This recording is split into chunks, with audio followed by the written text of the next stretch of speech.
Hello दोस्तों, मैं प्रियंका स्वागत करती हूँ आपका अपने चैनल पर। कैसे हैं आप सभी?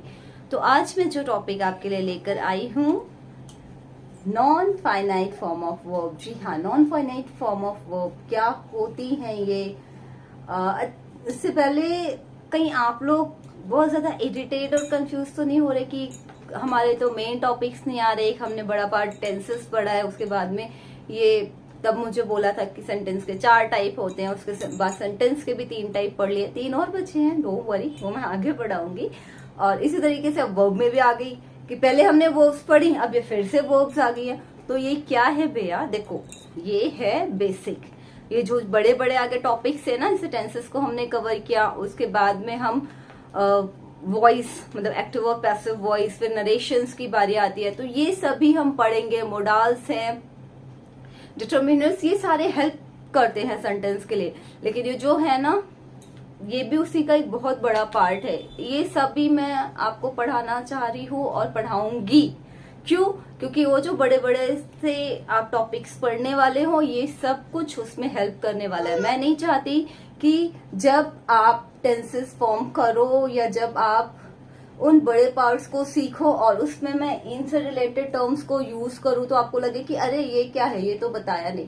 तो आगे बढ़ने से पहले पीछे हम सारा बेसिक कवर करके चलेंगे, ताकि कहीं भी कोई डाउट, कहीं भी कंफ्यूजन ना रहे। जैसे जेरेंट्स है, जब हम पढ़ेंगे आगे टाइप्स ऑफ सेंटेंसेस, तो उसमें क्या है, इसका जो नेक्स्ट टॉपिक होगा वो आपने देखा ना एग्जाम्स में बहुत सारे कि कॉम्प्लेक्स में बदलो, कंपाउंड सेंटेंस में बदलो, सिंपल सेंटेंस में बदलो, टू लगाओ, बिना टू लगाए। तो क्या है ये सारी चीजें? ये सारा सीखने के लिए आपको ये सीखना ही पड़ेगा। तो मैं ये लेकर आई हूँ आपके लिए। और इससे पहले आपने जो भी वर्ब के फॉर्म पढ़े, जो भी वर्ब के रूल पढ़े, वो सारे क्या थे, टेंसेस के अंडर में पढ़े हों। चाहे मैंने कंजंक्शंस पढ़ाते समय आपको जो भी रूल्स बताए हैं कि वर्ब के अकॉर्डिंग कैसे लगते हैं, वो सारे ना आपके फाइनाइट फॉर्म ऑफ वर्ब्स के अंडर में आते हैं। वो सारी फाइनाइट फॉर्म्स थी वर्ब की, तो इसलिए मैं फाइनाइट नहीं पढ़ा रही हूँ आपको। जो अब तक पढ़ा है वो सारा फाइनाइट के लिए यूज होने वाला है। ये क्या है? Non finite. दिखने में तो ये भी वर्ब लगता है, लेकिन डिफरेंस क्या है इसमें कि ये वर्ब का रोल नहीं प्ले करता है। सेंटेंस में मेन वर्ब का रोल नहीं प्ले करता है। जैसे आइए देखते हैं, पार्ट्स की बात करें, चाहे आप टाइप्स के लो, ये क्या है, 3 पार्ट्स में डिवाइड है। क्या क्या? The infinitive, gerund and participles. The infinitives क्या है?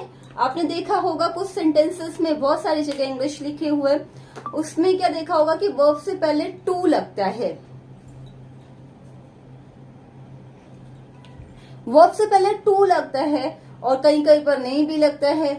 तो वो क्या होते हैं? कहीं कहीं वर्ब में आईएनजी लगता है, तो वो क्या होते हैं? और कहीं कहीं पर पार्टिसिपल्स का यूज होता है। तो ये सारे ही इसके अंडर में ही आते हैं, हमारे non finite forms of verb में। तो इनफाइनाइट्स क्या होते हैं? 2 + V1 भी लगता है और कहीं पर 2 नहीं लगता, तो उनकी जगह पे जब कुछ ऑक्सिलरी फॉर्म्स ऑफ वर्ब होती हैं जो कि एक हेल्पिंग वर्ब का काम करती हैं, तो उसमें क्या है, आपका 2 नहीं लगता। तो या तो 2 + V1 लगेगा और या फिर आपका ऑक्सिलरी फॉर्म ऑफ वर्ब दिखेगा। जेरेंड क्या होते हैं? जब वर्ब के साथ में आईएनजी फॉर्म दिखती है ना, तो वो क्या काम करती है, वो ना नाउन का काम करने लगती है। ठीक है, वो क्या करती है, नाउन का काम करने लगती है। तो वर्ब नाउन में कन्वर्ट हो जाती है अगर वो V1 के साथ में आईएनजी है। सेंटेंस के बीच में वो टेंसेस वाले फॉर्मेट पे मत जाएगा कि हेल्पिंग वर्ब के साथ जो अगर V1 आईएनजी दिख गया तो वो जेरेंड है। वो जेरेंड नहीं है। जब वो नाउन की रोल प्ले करेगी, नाउन की प्लेस पे रोल प्ले करेगी, तब वो जेरेंड होगा। Participles, present participle, past participles और perfect participles. Present V1 simply form है। पास्ट की बात करें तो V2 हो जाता है। परफेक्ट क्या है, हैज, हैव, तो इसमें आईएनजी फॉर्म्स लग करके, वो जब मैं पढ़ाऊंगी डिटेल में तो समझा दूंगी। 1 बाय 1 हम इनको पढ़ते हैं। द इन्फिनेटिव क्या होते हैं? द इन्फिनेटिव देखिए, पहचान लीजिए, इसके कुछ पॉइंट्स बताए गए हैं। V1 के साथ 2 लगाने पर इंफिनिटिव बन जाता है। ठीक है, जब वर्ब की फर्स्ट फॉर्म के साथ टू कब, बाद में नहीं, पहले। ठीक है, तो जब आप टू लगाते हैं तो क्या होता है, उससे पहले टू लगा देते हैं तो वो इंफिनिटिव का रोल प्ले करता है, जो कि एक नाउन का काम करता है। और ये क्या है, it is free from other verbs, जो अदर वर्ब सेंटेंस में यूज हुई है, जो कि मेन वर्ब का रोल प्ले कर रही है, या उससे उसके ऊपर डिपेंड नहीं होता। ठीक है, ये उससे फ्री होता है। सब्जेक्ट के नंबर या पर्सन का इस पर कोई प्रभाव नहीं पड़ता। ठीक है, चाहे वो सिंगुलर सब्जेक्ट है या प्लूरल सब्जेक्ट है, तो उसका इसके ऊपर कोई भी प्रभाव नहीं पड़ेगा। एग्जाम्पल में समझते हैं, वी लाइक, ये तो हो गई मेन वर्ब, हम पसंद करते हैं क्या, टू प्ले। देखो प्ले मतलब भी खेलना, टू प्ले मीनिंग बदला नहीं बदला। वी के according to play football, we like क्या, खेलना, क्या, फुटबॉल, हम फुटबॉल खेलना पसंद करते हैं। ही लाइक्स, देखो ये मेन वर्ब का रोल प्ले कर रही है, सिंगुलर सब्जेक्ट के अकॉर्डिंग लाइक्स हो गया, लेकिन टू प्ले में कोई भी चेंज नहीं हुआ। यही क्या है, यही इंफिनिटिव है। तो ये क्या हो गया आपका टू, और V1 यूज हुआ है, जिसका सब्जेक्ट के अकॉर्डिंग कोई भी फर्क नहीं पड़ा है उसके ऊपर। He likes to play football. समझ आया? चलिए कुछ इसके रूल्स हैं वो पढ़ लेते हैं। ऑक्सिलरी वर्ब्स जैसे shall, should, can, could, will, would, may, might, must etcetera, इस तरह के जो भी वर्ड्स होंगे उनके साथ में क्या है, जब ये आएंगे ना सेंटेंस में तो टू नहीं लगता। एग्जाम्पल देखो, वी मस्ट ओबे और पेरेंट्स, अब यहाँ पे टू पहले या बाद में कहीं भी जरूरत नहीं थी। तो ये ऑक्सिलरी फॉर्म ऑफ वर्ब्स है, जिनको हम हेल्पिंग वर्ब की तरीके से इस्तेमाल करते हैं। हेल्पिंग वर्ब्स ही होती है एक टाइप की स्पेशल। तो वो क्या है, या आपके सब्जेक्ट पर नहीं डिपेंड करती, तो वो क्या है आपका, देखो है ना, उनका काम करता है। It is free from other words, और सब्जेक्ट के नंबर और प्लेस पर डिपेंड नहीं करता। तो ये भी क्या है, मस्ट, ये कुछ भी है, इस पर डिपेंड नहीं कर रहा है। ठीक है, तो ये हमारे सब्जेक्ट पर्सन पर डिपेंड नहीं करता। वी मस्ट ओबे और पेरेंट्स, हमें मस्ट मतलब अवश्य ही, हमें अवश्य ही ये जरूरी आज्ञा माननी चाहिए। किसकी, हमारे पेरेंट्स की, हमें अवश्य ही हमारे पेरेंट्स की आज्ञा माननी चाहिए। मस्ट जब सेंटेंस में लग जाता है तब वो क्या है कि जरूर ही वाला रोल प्ले करता है। हमें अपने पेरेंट्स की आज्ञा अवश्य माननी चाहिए। ही कैन गो देयर, वह वहां जा सकता है। वी कैन गो देयर, इसके ऊपर कोई चेंज नहीं होगा। ठीक है, तो ही कैन गो देयर, वो वहां जा सकता है। कुछ एक्सेप्शंस होते हैं जैसे ऑट और यूज्ड, इनके बाद में टू लगता ही लगता है। ठीक है, इनके बाद में टू लगता ही है। जैसे ये पता है, ये मोडाल्स के अंदर भी जब हम आगे पढ़ेंगे ना तो वहां पे भी आएंगे, तब मैं उनको और ज्यादा डिटेल में समझा पाऊंगी, क्योंकि उसमें पूरा ही टॉपिक वो मोडाल्स का होगा। अभी यहाँ पे हम इसको वर्ब फॉर्म में देख रहे हैं। ऑट और यूज्ड ऐसे शब्द हैं जिनके साथ में टू लगता है। जैसे एग्जाम्पल देखिए,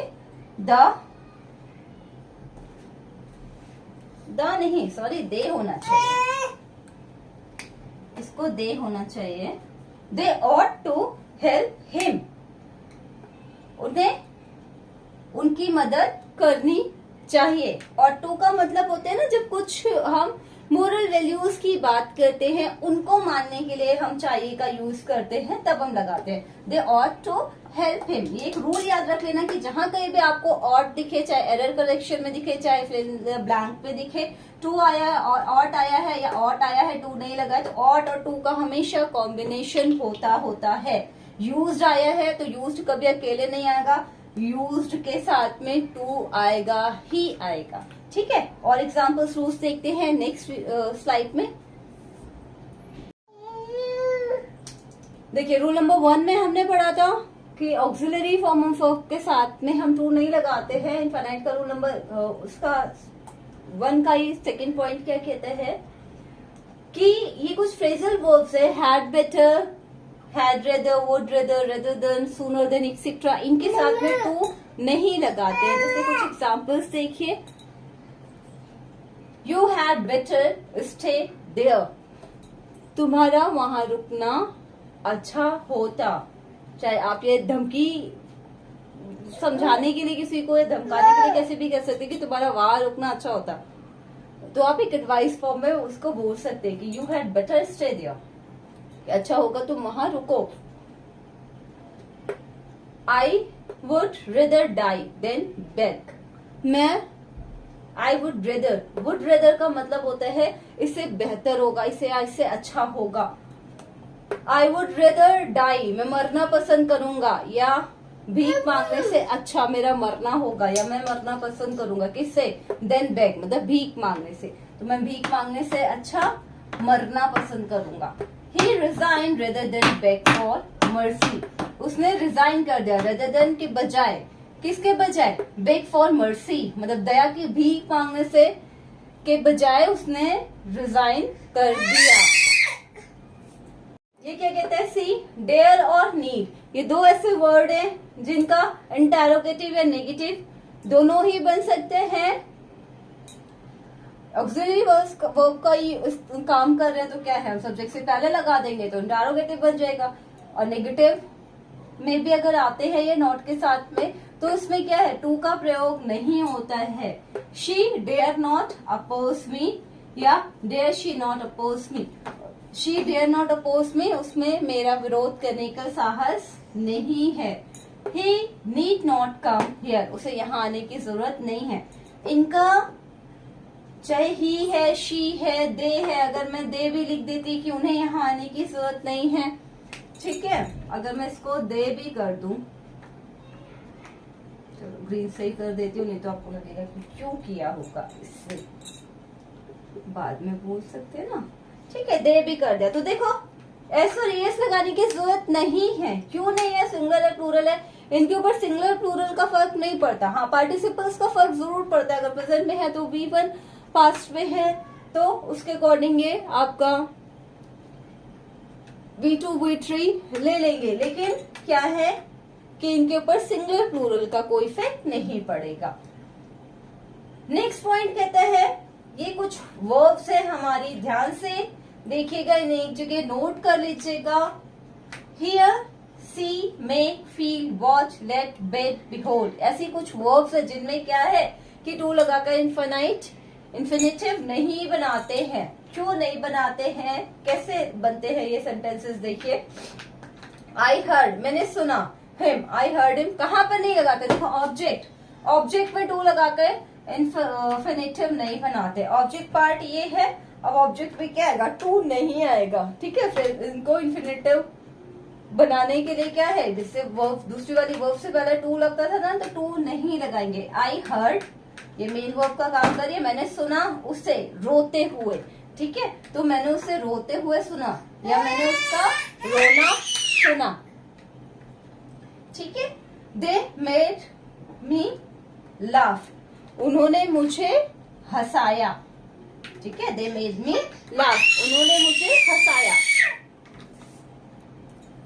अगला पॉइंट क्या कहते हैं, बट देन एक्सेप्ट के बाद टू नहीं लगाते, क्यों, क्योंकि इन्हीं के मीनिंग में ना, इन्हीं वर्ड्स में वो हिडन फॉर्म में रहता है। These boys do not but play, do nothing, ठीक है। दीज बॉयज डू नथिंग, ये लड़के कुछ नहीं करते हैं लेकिन खेलते हैं, तो इसमें क्या है, ऐसे कुछ वर्ड। अच्छा बट ना एक्सेप्शन इसका क्या है, हमेशा ऐसा नहीं होता, बट में अगर सेंटेंस में डू वाली वर्ब दिख रही है ना, डू, डिड, डन, ऐसे वाला कुछ दिख रहा है, तो बट के साथ में हम क्या करेंगे, इन्फिनिटिव बनाएंगे, ठीक है। इससे पहले टू लगा देंगे, लेकिन अभी अगर डू आया है तो इसके साथ में हम नहीं लगाएंगे, ठीक है। डू, डिड, डन मतलब डू वाले फॉर्म्स अगर दिखाई देंगे सेंटेंस में तो क्या करेंगे, हम बट के साथ में टू नहीं लगाएंगे, बट के बाद में टू नहीं लगाएंगे। अदरवाइज अगर डू का फॉर्म नहीं दिखाई देता, ऐसे दिखाई देता, तो यहाँ पे टू लगाते, ठीक है। तो ये था, अब नेक्स्ट रूल पढ़ लेते हैं, आइए देखते हैं। चलिए देखते हैं अगला रूल क्या कहते हैं। अगला रूल कहता है कि यदि सेंटेंस में एंड यूज करके कई सारे इन्फिनेटिव्स आते हैं, कई सारे इन्फिनेटिव्स को ऐड किया गया है, तो क्या करेंगे, टू जो पहले वाला इन्फिनेटिव है ना, पहले वाले इन्फिनेटिव के साथ में टू लगाएंगे, बाद में नहीं और कहीं नहीं लगाएंगे, पहले एक बार रूल फर्स्ट टाइम में अप्लाई हो जाएगा। I like to read and write, read and write, ठीक है। अब देखो रीड एंड राइट वैसे तो कहने के लिए वर्ब है, लेकिन क्या यहाँ पे वर्ब लिखना और पढ़ना पसंद है, तो यहाँ पे क्या ये वर्ब लग रहा है, काम हो नहीं रहा है ना लिखने पढ़ने का, पसंद है, अपनी चॉइस बता रहे हैं ना, उनका काम कर रहे हैं। I like to read and write. दूसरा एग्जाम्पल है, it is our duty to serve, obey, अब आगे ना मल्टीपल, सर्व, ओबे एंड रिस्पेक्ट और एल्डर्स। ये हमारी ड्यूटी है क्या, हमारे बड़ों की सेवा करना, उनके आगे मानना और उनकी रिस्पेक्ट करना, ठीक है। तो ध्यान रखिएगा, अब यहाँ पे क्या है, ये सारे एथिक्स बताए, ये वर्ब का काम नहीं कर रहे हैं, ठीक। अगला रूल कहता है नो के बाद में, सेंटेंस में जब नो दिखता है ना इस तरीके से, हाउ, तो टू लगाना ही लगाना है। नो के बाद हाउ और टू का प्रयोग अवश्य होता है। I do not know how to swim, मुझे नहीं पता कि कैसे तैरना है, या तैरना मुझे नहीं आता, ठीक है। हाउ टू स्विम पूरा एक ही काम कर जाएगा तैरना का। हमेशा टू प्लस V1 आएगा, बीच में कोई एडवर्ब नहीं लगाते। रूल नंबर 4 कहते हैं हमेशा 2 प्लस V1 आएगा, ठीक है। 2 के बाद में V1 डायरेक्ट आएगा, बीच में कोई भी एडवर्ब या कुछ भी नहीं लगाएंगे, ठीक है। रूल नंबर 5, इन्फिनेटिव्स कुछ वर्ब के ऑब्जेक्ट भी बन जाते हैं। ये मैंने यहाँ पे कुछ वर्ब्स लिखी हैं, ठीक है, ध्यान रखिएगा, इसको नोट जरूर कर लीजिएगा। क्या है, agree, ask, attempt, care, decide, demand, fail, forget, hope, offer, plan, prepare, pretend, promise, prove, refuse, इस तरह की कुछ और भी मिल सकती है। तो वहां पे क्या है आपका, जब ये ऑब्जेक्ट का काम करेंगे तो टू, इनके क्या है ऑब्जेक्ट के साथ में टू भी आएगा। जैसे देखिए, रवि एग्रीड, रवि सहमत था, किससे, टू वेट, इंतजार करने से। अब देखो टू का कोई मतलब नहीं आ रहा है, वेट मतलब भी इंतजार करना, टू वेट भी, लेकिन जब वेट लास्ट में जाएगा तो वहां पे क्या है, हम टू इसको इन्फिनिटिव बनाएंगे। हरी आस्क्ड टू गो, हरी ने जाने के लिए पूछा, ठीक है। तो ये कुछ रूल्स हैं, यही रूल्स हैं, तो इनको ध्यान रखना है। इसीलिए मैंने इतनी मेहनत करी और इधर नोट डाउन किया है, ताकि कई अदर सब्जेक्ट, लॉजिकल सब्जेक्ट्स में तो कुछ लॉजिकल होते हैं, जैसे मैथ्स, फिजिक्स में, केमिस्ट्री, साइंस सब्जेक्ट, ऐसे थ्योरी सब्जेक्ट कभी कभी कुछ ऐसे पॉइंट्स होते हैं जिनका कोई लॉजिक नहीं होता, थंब रूल नहीं होता, ऐसा है तो है, ऐसी एक्सेप्शन है तो है। ग्रामर में खासकर वो आपको याद रखना ही पड़ेगा और बाय प्रैक्टिस वो आपको मेमोराइज हो जाएंगे। तो ये रूल्स इसीलिए मैंने लिखाए हैं ताकि आपको पता हो और आप इनको याद रख सके। 1 से 2 बार पढ़ेंगे, प्रैक्टिस करेंगे, बिल्कुल आ जाएगा, जैसे जैसे आगे भी पढ़ते जाएंगे, ठीक है। WH फैमिली के जो भी वर्ड्स होते हैं, हाउ, व्हाट, वेयर, व्हेन, इनके साथ में भी इन्फिनेटिव यूज करते हैं। इन्फिनेटिव मतलब to, I can not think what to do, मैं नहीं सोच सकता है, मैं नहीं सोच सकती क्या करना है, या जो करना है वो मैं नहीं सोच सकती। रवि न्यू, रवि को पता था when to open the window, window कब खोलनी है, ठीक है। when एक एक्शन रिक्वायर्ड है, उसको हम ऐड करेंगे किससे, टू, इन्फिनेटिव के साथ में। ये कुछ और वर्ब्स लिखे, advice, allow, encourage, invite, order, permit, request, अर्ग, एक्सेट्रा के पहले ऑब्जेक्ट, इससे पहले क्या लगाएंगे, ऑब्जेक्ट, सॉरी, इनके बाद पहले ऑब्जेक्ट और फिर इन्फिनेटिव आएगा। ये कुछ वर्ब्स हैं, ठीक है, इनको ध्यान रखिएगा। इनके बाद में क्या आएगा, सीधे पहले ऑब्जेक्ट आ जाएगा। ही एडवाइज्ड मी, किस चीज की एडवाइस दी, एडिशनल ऑब्जेक्ट आ गया ना ये, तो उसको हम किससे ऐड कर देंगे आपको, टू से, कि रेस्ट करने की, आराम करने की। He advised me, he advised to take rest, ये भी हो सकता था उसने आराम करने को बोला, किसको बोला है, मुझे बोला है, तो ही एडवाइज्ड मी, उसने मुझे बोला है क्या, टू टेक रेस्ट, इंतजार, सॉरी, आराम करने को, आई ऑर्डर्ड हिम, मैंने उसे ऑर्डर दिया किस चीज का, टू रीड द बुक, किताब पढ़ने का।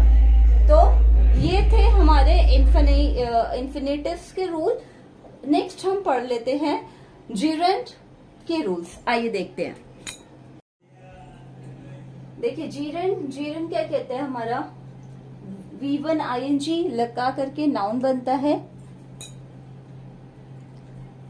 V1 ing लगा करके नाउन बनता है। जो साउंडिंग होती है इन वर्ड्स की नानी ने के फॉर्म में होती है, मैं पहले बता चुकी हूँ।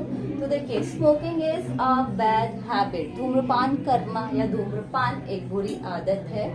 आई लाइक वॉकिंग, मुझे टहलना पसंद है। सभी जीरेंड्स को इन्फिनेटिव नहीं बना सकते, जैसे इसका नहीं बना सकते थे, इसको एक बार को हम लिख सकते हैं आई लाइक टू वॉक, मुझे चलना या वॉक करना पसंद है।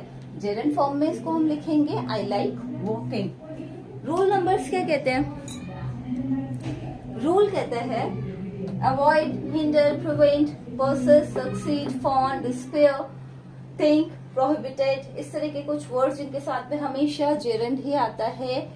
इन्फिनेटिव्स नहीं बनता है इनका, ये रूल कहता है इन्फिनेटिव्स नहीं बनता है। जैसे देखिए my brother prevented me from playing cards, देखिए प्रिवेंट है, इसको माई ब्रदर टू प्रिवेंट नहीं हो सकता था ये, ठीक है। प्रिवेंटेड मी फ्रॉम, अभी टू प्लेइंग नहीं हो सकता था, from playing cards. From he क्यों आया, फ्रॉम ये प्रिवेंट जो हमारा वर्ब है ना, इसके साथ में कुछ प्रिपोजिशन स्पेसिफिक होते हैं, वर्ब के साथ में ये प्रिपोजिशन आते हैं। ये मैं आपको तब पढ़ाऊंगी जब प्रिपोजिशंस पढ़ाऊंगी डिटेल में, तो उनके साथ के रूल्स बताऊंगी। फिलहाल के लिए जब भी प्रिवेंट आए तो आपको ध्यान रखना है कि किसी चीज से बचाव करने के लिए और किसी नुकसान से बचने के लिए, बुरी आदत से बचने के लिए क्या करते हैं, आपका प्रिवेंट के साथ में फ्रॉम लगाते हैं। जो फ्रॉम लगाएंगे तो यहाँ पे आपका जीरेंड नहीं आएगा, सॉरी इन्फिनेटिव्स नहीं आएगा, हम प्लेइंग ही लगाएंगे, क्योंकि टू अब दो प्रिपोजिशंस तो नहीं आएंगी ना, ठीक है, तो इसका इन्फिनेटिव नहीं बनेगा। इसी तरीके से अवॉइड टू ड्रिंकिंग नहीं, अवॉइड टू ड्रिंक नहीं हो सकता, अवॉइड ड्रिंकिंग ही होगा। Avoid drinking too much water with meals, खाने के साथ बहुत ज्यादा पानी पीना अवॉइड करें। दूसरा रूल कहता है जब नाउन और प्रोनाउन, नाउन या प्रोनाउन किसी जीरेंड के पहले आते हैं तो पॉजेसिव केस होता है। पॉजेसिव केस क्या होता है, जब सब्जेक्ट का या नाउन का दूसरे वाले नाउन या प्रोनाउन से रिलेशन बताया जाए, मतलब एक रिलेटिव प्रोनाउन कह सकते हैं आप। आई do not like my friends talking, अब फ्रेंड्स की टॉकिंग, किसके फ्रेंड्स की, मेरी, मेरे किसके, आई, सब्जेक्ट से रिलेशन बता रहा है इसका। आई डू नॉट लाइक, मुझे नहीं पसंद है किसकी, मेरे फ्रेंड की बातें बहुत ज्यादा, मुझे मेरे फ्रेंड की बातें बहुत ज्यादा नहीं पसंद है, ठीक है। Preposition of, for, with, before, after, on, ये कुछ प्रिपोजिशंस हैं स्पेसिफिक जिनके साथ में हमेशा जेरेंड ही यूज होता है, हमेशा जेरेंड ही यूज होता है। ये रूल कहता है, कोट कर लीजिए इसको, इसका इन्फिनेटिव नहीं बनता है। ही इज फॉन्ड ऑफ, वह शौकीन है किसका, ऑफ स्मोकिंग, धूम्रपान करने का। सरला इंसिस्टेड ऑन गोइंग, सरला ने जाने के लिए निवेदन किया, इंसिस्ट किया, ठीक है। तो ये कुछ रूल्स थे हमारे जीरेंड के। आइए पार्टिसिपल्स को भी देख लेते हैं जल्दी से। देखिए पार्टिसिपल्स हमने पहले भी पढ़ा, present participle, past participle, perfect participle. तो इसमें क्या है, प्रेजेंट पार्टिसिपल V1 और ing लगा करके बनता है। पास्ट पार्टिसिपल V3 आता है, इंडिविजुअल, कुछ और नहीं आता उसके साथ में। परफेक्ट पार्टिसिपल में क्या होता है, हैविंग प्लस V3 आता है। चलिए रूल्स देखते हैं। ये हमारे कुछ वर्ब्स हैं, keep, smell, get, catch, imagine, find, leave, set, hear, see, start etcetera के बाद हमेशा क्या होगा कि प्रेजेंट पार्टिसिपल यूज होता है, ठीक है। प्रेजेंट पार्टिसिपल का मतलब V1 और ing। ही कैप्ट, कीप का second form, keep, kept, kept, he kept me waiting, ठीक है। तो ये वर्ब्स आपको याद रखते हैं। इनमें से कोई भी वर्ब दिखाई देता है तो आपको ध्यान रखना है कि वहां पर प्रेजेंट पार्टिसिपल ही आना है। सारा वर्ब्स का खेल है, क्योंकि हम बात ही वर्ब्स की कर रहे हैं। तो कुछ वर्ड्स है हमारे स्पेसिफिक, ये रूल्स याद कर लोगे ना आप तो ग्रामर में जो इस पार्ट का एरर वाला पार्ट है ना, मोर देन 80% तो क्लियर हो जाने वाला है। 80 क्या, 90+ बोलूंगी मैं, ठीक है। बस ये रूल्स याद कर लेना, एक बार पढ़ जरूर लेना, एंड प्लीज नोट्स बना लेना। दूसरा रूल कहते हैं जब प्रेजेंट पार्टिसिपल नाउन को क्वालिफाई करता है, जब प्रेजेंट पार्टिसिपल नाउन को क्वालिफाई करता है तो नाउन के पहले आएगा, मतलब जब वो नाउन के बारे में बताएगा तो नाउन के पहले आएगा। बार्किंग डॉग्स सेल्डम बाइट्स, कभी ही काटते हैं, ठीक है, भौंकने वाले कुत्ते। तो क्या है कि डॉग्स को क्वालिफाई कर, कैसे डॉग्स को, बार्किंग भौंकने वाले कुत्ते, नाउन क्या है डॉग्स, उनको क्वालिफाई कर रहा है तो ये आपका पहले ही आएगा, ठीक है। अगर कोई एक्शन पास्ट में हुआ है, ओके, ये रूल नंबर 3 ये है, और ये रूल नंबर 4। अगर कोई एक्शन पास्ट में हुआ है और नाउन को क्वालिफाई करे तो पास्ट पार्टिसिपल नाउन से पहले यूज होगा। कैसे, देखिए कि I saw a bounded bird, चिड़िया पहले घायल हुई थी ना, उसको देखा हमने, तो क्या कह रहे,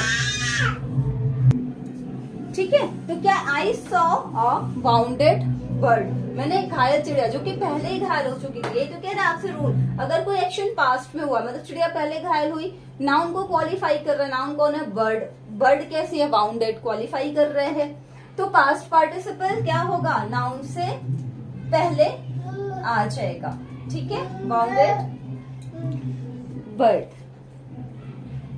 नेक्स्ट है आपका फाइंड, नेक्स्ट है find, like, feel, make, get, wish, want, have. ये इस तरह के कुछ वर्ब्स हैं, सारा वर्ब्स का खेल है, मैंने बताया, याद रखनी पड़ेंगी। Find, like, feel, make, get, wish, want, have etcetera. ये सब जब भी आएंगे तो इनके बाद में नाउन या प्रोनाउन आएगा और फिर पास्ट पार्टिसिपल आएगा। ध्यान रखिए, अगर इनमें से कोई भी वर्ब दिखती है तो उसके बाद में आपका नाउन या प्रोनाउन आएगा और फिर पास्ट पार्टिसिपल आएगा। एग्जाम्पल देख लेते हैं। She got her house repaired, ठीक है, उसने अपना घर मरम्मत करवाया, ठीक है। She got her house repaired, तो क्या है, गेट, गॉट आया, क्या कह रहे हैं कि अगर ये आएगा इससे पहले कोई, इसके बाद में क्या है, नाउन प्रोनाउन, ये फॉर्म वर्ब दिखिए आपको, ये नाउन प्रोनाउन दिखा, तो हाउस नाउन आ गया, तो क्या है, उसके बाद में आपका पास्ट पार्टिसिपल आएगा, ठीक है, जो कि रिपेयर्ड आ गया। Next and 5th number rule है जब एक्शन पूरी तरीके से समाप्त हो। मैंने बोला था आपको टेंस पढ़ाते हुए भी, परफेक्ट क्या है, परफेक्ट क्या है, किसी चीज का कंप्लीशन, ठीक।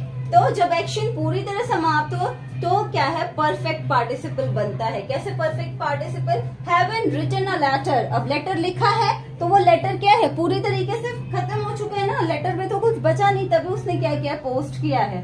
तो लेटर पूरी तरीके से लिखने के बाद ही क्या किया, उसने पोस्ट किया। तो हैविंग रिटन अ लेटर, और लेटर लिखने के बाद शी पोस्टेड इट, उसने इसको पोस्ट कर दिया। तो ये थी हमारी class non finite form of verbs के लिए।